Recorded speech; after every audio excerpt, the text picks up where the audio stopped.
आज अंतरिम अर्थसंकल्प वित्तमंत्री आणि उपमुख्यमंत्री अजितदादा यांनी मांडलाय, सादर केला। त्यांचं मी मनापासून अभिनंदन करतो। आणि हा जो 4 महिन्याचा अर्थसंकल्प असला तरी सुद्धा सर्वांना न्याय देणारा, सर्व घटकांना न्याय देणारा, सर्व समावेशक असा अर्थसंकल्प आहे। मी हेही मुद्दाम सांगेन की आदरणीय देशाचे प्रधानमंत्री मोदी साहेबांच्या विकसित भारत या संकल्पनेला एक पूरक असा हा अर्थसंकल्प आहे। आणि यामध्ये मोठ्या प्रमाणावर दुर्बल घटक आहेत, महिला आहेत, शेतकरी आहेत, कामगार आहेत, तरुण आहेत, ज्येष्ठ आहेत, सगळ्यांनाच यामध्ये समावेश केलेला यांचा मोठ्या प्रमाणावर पायाभूत सुविधांसाठी या अर्थसंकल्पामध्ये निधी ठेवलेला आहे। पायाभूत सुविधा म्हणजे कनेक्टिव्हिटी जी आहे, रोड कनेक्टिव्हिटी, रोड मोठ्या प्रमाणावर आपण याच्यामध्ये रस्ते ह्यामध्ये असतील, PWDचे असतील आणि ग्रामीण रस्ते असतील, शहरी रस्ते असतील, या सर्वांना प्राधान्य दिलेलं आहे। रेल्वेला आपण रेल्वे मार्गांना प्राधान्य दिलेलं आहे। त्याचबरोबर एअरपोर्ट जे आहेत आपले, एअर कनेक्टिव्हिटी वाढली पाहिजे त्यासाठी आपण प्राधान्य देतोय। आपले पोर्ट आहेत ते डेव्हलपमेंट करण्यासाठी आपण प्राधान्य देतोय।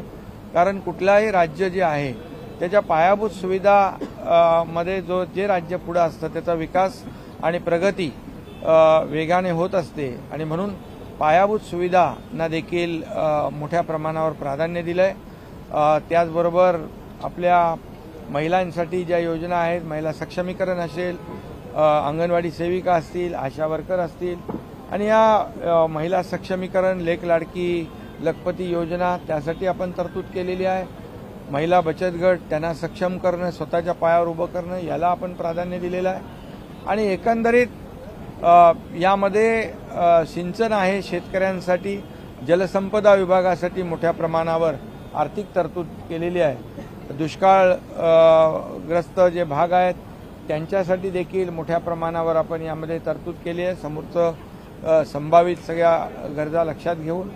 आणि शेतकऱ्यांना देखील आपण वेळोवेळी जे काही नैसर्गिक संकटाला सामना करावा लागतोय यासाठी देखील शेतकऱ्यांसाठी आज आपण या अर्थसंकल्पात देखील तरतूद केलेली आहे। जसं नमो सन्मान शेतकरी योजना जी आहे तशीच आपल्या सरकारने देखील 6,000 केंद्राचे आहेत, तसे 6,000 रुपये आपण आपले देखील त्याच्यामध्ये टाकलेत। मला वाटतं उद्या आपलं ते 2 हप्ते देखील आपण शेतकऱ्यांच्या खात्यावर थेट जमा करणार आहोत। यामध्ये पीक विम्याचा देखील आपण हे केलं। मुख्यमंत्री सौर ऊर्जा जी आहे त्याला आपण प्राधान्य दिलेलं आहे। आणि एकंदरीत जी काही तीर्थस्थळं आहेत, गडकोट किल्ले आहेत, आपली संस्कृती आहे, आपली परंपरा आहे, यांना देखील आपण या अर्थसंकल्पामध्ये प्राधान्य दिलेलं आहे। मोठ्या प्रमाणावर पर्यटन स्थळांना चालना देण्यासाठी त्याच्यासाठी तरतूद आपण केलेली आहे। मी सर्व डिटेलमध्ये जात नाही, परंतु एकंदरीत जे सर्वसमावेशक, सर्व घटकांना न्याय देणारा हा अर्थसंकल्प या ठिकाणी या 4 महिन्याचा आहे। आणि या नागरिकांना, या महाराष्ट्रातल्या जनतेला याचा नक्की फायदा होईल।